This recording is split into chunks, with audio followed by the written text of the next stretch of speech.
Terre salée. 400 millions d'hectares environ dans le monde, 40 millions en Afrique, 1 300 000 hectares au Sénégal. Des chiffres effrayants.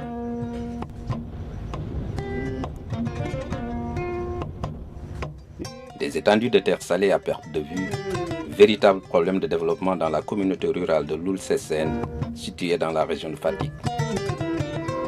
L'avancée fulgurante de la langue salée dans les bas-fonds jadis dédiés à la riziculture hypothèque dangereusement toute forme de production dans la zone.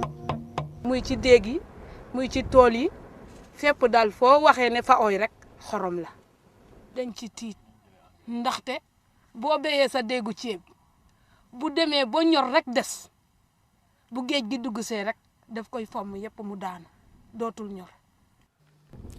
Face à la salinisation, des stratégies locales de lutte sont développées pour récupérer tout ce qui peut l'être encore. Les populations ont pris une initiative pour lutter contre l'avancée de la langue salée en créant une digue anti-sel. C'est à eux-mêmes de venir prendre leur propre bol, avec leur propre sac, pelle, jazzy, coupe à branches, enfoncer au niveau du sol pour vraiment fixer le sable à telle enseigne que l'eau de la mer ne pouvait plus aller à la zone qu'on doit exploiter. Parmi les acteurs de cette lutte, Kamboul Thiam. Née à Diofior il y a plus de 60 ans, elle vit à Faoué. Sachant très tôt qu'elle ne pouvait pas hériter de rizières dans la localité à cause du système matrimonial d'héritage en pays sérère, elle retrousse ses manches pour en créer elle-même. Fii ma baaraas tan la woon waaye damay mag commencé tan bi ndax ma am déeg pour su ma béyee bu nawet am jotee ma béy am nañu déeg waaye mu nga Diofior te man mag laa léegi su ma jógee ci biir dëkk bi ñëw fii xam nga moo gën a noppali dem Diofior. Aucun matériau n'est de trop pourvu que ces digues tiennent.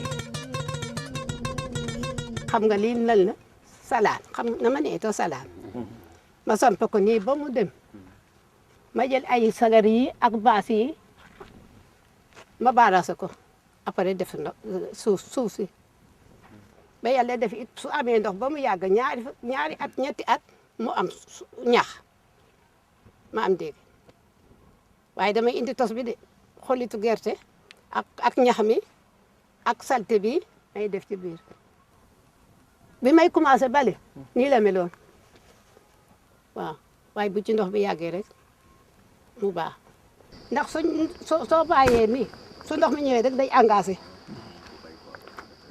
rek dem wala ngaan moo tax may def ay barrage bi di ko def ay digg yooyu. Initiative individuelle qui a permis à cette frêle mais très courageuse dame de récupérer toute une zone jadis marginalisée par le sel. Il lui a fallu près de 15 ans pour y arriver, s'assurant ainsi une sécurité alimentaire en riz local.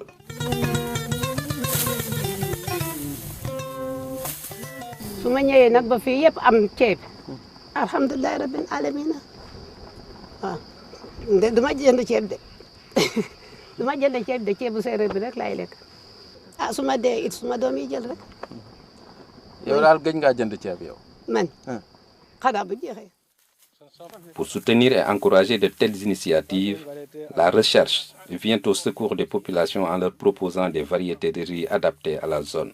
kii waa ISRA ñoo ko béyal seen bopp def ko SMA indil ñu ko ceeb bu neex moo nekk nii ceeb bu nangoo bari moo nekk nii béy nañ ko torop 50 kilos la ñu indi woon man ak kii ñoo ko seddoo woon bi ñu ko béyee man ñi juróomi 6 saal laa la wax de waxuma la 50 moom laa ci am kii am ko.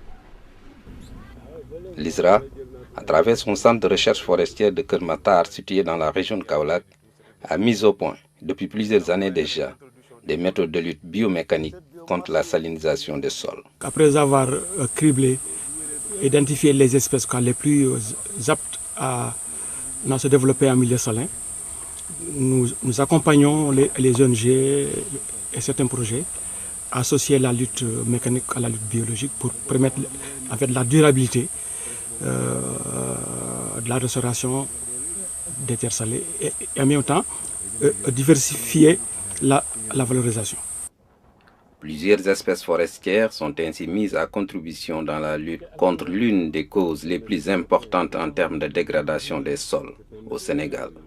Parmi ces espèces-là, Melaleuca acasioides, qui est une espèce halophyte extrêmement tolérante à la salinité et qui a été donc en 2003 introduite ici à Ndof au niveau de cette tanne herbeuse salée par l'ISRA et son partenaire Green Sénégal.